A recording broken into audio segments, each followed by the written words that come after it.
May sundo ako eh. Pada video kali ini kita akan mengulas sebuah film yang berjudul Tanpa berbasa-basi lagi, yuk langsung saja kita gaskan ke intisarinya. Check it out. Film akan berfokus pada seorang wanita yang bernama Jaira. Ia adalah mahasiswi yang memiliki pekerjaan sampingan sebagai kupu-kupu malam. Saat Jaira sedang bekerja, ia memberitahu peraturan apa-apa saja yang boleh dilakukan oleh tamunya pada malam itu. Tanpa mengeluh sedikit pun, tamunya yang bernama Ronan ini lantas menyetujui semua persyaratan yang diberikan oleh Jaira. At wala akong problema. Bukannya langsung mengulek-ngulek, Ronan malah curhat jika ia baru saja ditinggal pergi oleh pacarnya akibat kecelakaan. Karena wajah Jaira yang mirip dengan si almarhum saat membuka aplikasi ijo-ijo tersebut, maka dari itu ia memesan jasa layanan dari Jaira. Untuk mengenang almarhum kekasihnya, Ronan meminta Jaira untuk menggunakan pakaian sekolah saat mengulek-ngulek bersama, dengan maksud dapat bernostalgia seperti dahulu. Okay, sure. Dan setelah Jaira memakai pakaian sekolah itu, mereka pun akhirnya mengulek-ngulek bersama. Sesudah pertandingan yang berakhir 1-0 untuk kemenangan Jaira, Ronan pun bercerita jika ia sangat beruntung menjadi anggota VIP di aplikasi itu secara instan berkat bantuan dari sepupunya. Dikarenakan hanya tamu yang memiliki akses VIP atau super VIP saja yang bisa bertemu dengan Jaira dalam aplikasi tersebut. Swerte ako. Kehidupan Jaira di siang harinya begitu terbalik. Nampaknya sangat fokus belajar di salah satu universitas khusus wanita jurusan psikologi dan jarang bergaul dengan teman-teman kampusnya. Ha? Wala. Wala naman ako ikukwet. Sige, I'll go ahead. Bye. Pada suatu hari Jaira mendapat tamu yang bernama Mr. L.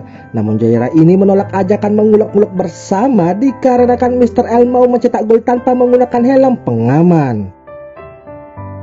Karena masih ada jam kosong, si Jaira ini lantas mengajak Ronan untuk bertemu. Sesampainya di tempat tujuan, Jaira pun jujur jika ini pertama kalinya ia mengajak tamunya bertemu di luar kamar. What's happening to my boundaries? Di sana Ronan juga mengatakan jika ia masih saja menganggap Jaira ini ialah si Sophie almarhum kekasihnya dahulu. Oleh sebab itulah ia mengajak Jaira untuk bertemu di kafe tersebut. Really? Sweet mo talaga. Malam harinya Ronan ditelepon oleh sepupunya yang bernama Tommy. Si Tommy inilah yang membuat Ronan bisa masuk ke kelas VIP secara instan. Di sana Tommy pun menanyakan kesan-kesan Ronan tentang aplikasi tersebut. Ronan lalu menjawab jika ia sangat senang karena bisa mengobati masa lalunya. Bos Jaira yang bernama Madam yang saat itu bersama Tommy mencoba menawarkan Ronan untuk berkencan dengan orang baru. Tentu saja Ronan menolaknya karena ia sudah paten dengan gocekannya si Jaira. Good night po, madam.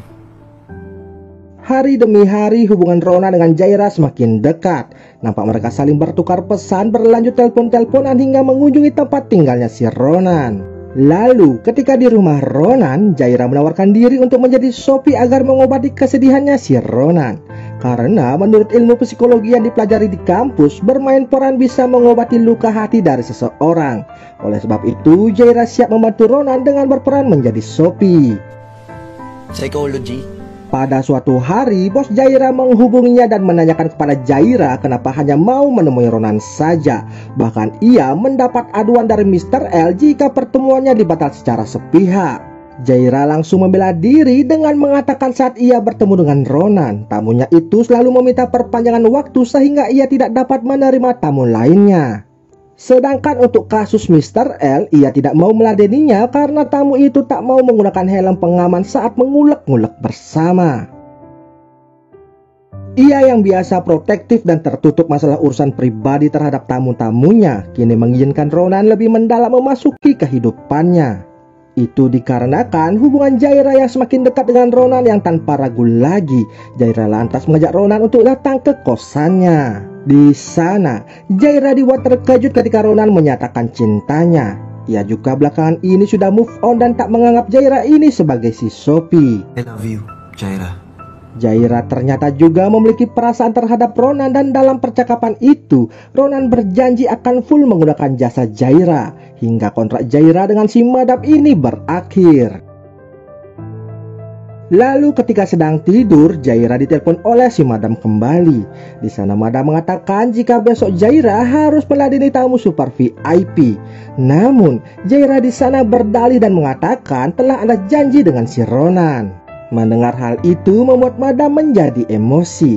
Ia meminta Jaira untuk memangkas waktu pertemuannya dengan si Ronan dan mengutamakan tamu super VIP-nya. Lantas saat bertemu dengan Ronan, Jaira benar-benar mempersingkat waktu pertemuan mereka dengan alasan kurang enak badan. Tentu saja itu ia lakukan agar bisa memenuhi perintah dari madamnya.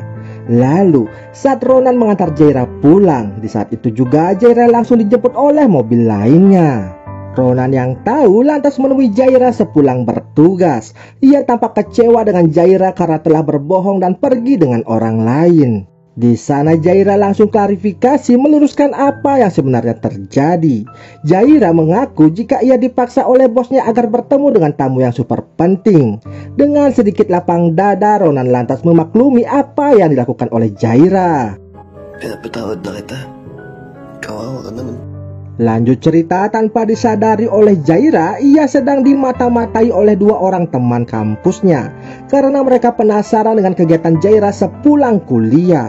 Ternyata salah seorang teman kampus Jaira itu ialah anak dari Mr. L, tamu Jaira tempo hari.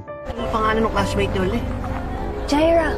Mr. L lalu menelpon Jaira pada malam harinya dan mengatakan jika ia akan menyebarkan foto-foto Jaira yang ia dapati di aplikasi tersebut untuk ia kirim ke keluarga Jaira yang berada di kampung. Mendengar hal itu membuat Jaira menyetujui ajakan Mr. L untuk mengulek-ulek bersama dengannya. Namun saat beraksi, perlakuan Mr. L terhadap Jaira begitu kasar sehingga membuat Jaira tak kuat berjalan dan dibantu ketika mengantarnya pulang. Apesnya, di sana Ronan melihat Jaira yang dituntut oleh Mr. L ke dalam kosannya. Ronan pun menjadi galau yang membuat ibundanya meminta Tommy untuk menghiburnya. Singkat cerita, Jaira pun akhirnya curhat kepada Madam tentang Mr. L yang selalu saja memaksanya untuk mengulek-ngulek bersama. Tentu saja Madam akan membantu permasalahan dari anak buahnya tersebut. Di sana Madam mengatakan akan menjadwalkan pertemuan mereka bertiga agar masalah ini lekas selesai. Madam, di ko na alam gagawin ko. Di hari berikutnya, tiba-tiba Tommy dan Ronan kembali mendapati berita tentang meninggoinya seseorang di televisi. Tampak wajah Jaira yang terpampang dalam CCTV itu. Jaira yang menjadi tersangka lalu pergi ke sebuah tempat terpencil. Di sana ia menelpon Ronan agar mau menemuinya di tempat tersebut. Sesampainya Ronan di sana, Jaira berkata jika ia telah ditipu oleh si Madam. Karena setelah melakukan pertemuan dengan Mr. L, ia malah ditinggal berduaan dalam kondisi Mr. L yang sudah meninggoy. Namun nyatanya Madam sendiri juga telah meninggoy di tempat yang berbeda. Dengan tingkah yang aneh dan kasar, Ronan mengajak Jaira pergi dari tempat itu. Dan ternyata pelaku tersebut tak lain tak bukan ialah Ronan itu sendiri. Si Conan. Yung kakambal niya sa loob. Di sana baru terungkap jika Ronan memiliki kepribadian ganda, di mana pribadi satunya yang bernama Conan ini ialah yang membuat anak buah Madam dan lainnya meninggoy, serta ia jugalah yang ternyata mendorong Sophie hingga terjatuh dan innalillahi. Itu ialah cara Ronan menunjukkan cinta kepada kekasihnya, serta cara Ronan memperlakukan orang jika tak menuruti kemauannya. Lalu Ronan alias Conan ini pun akhirnya meninggoy akibat didor oleh suaminya si Madam. Dan tak lama kemudian polisi pun datang untuk mengamankan keduanya. Dan film ini pun selesai.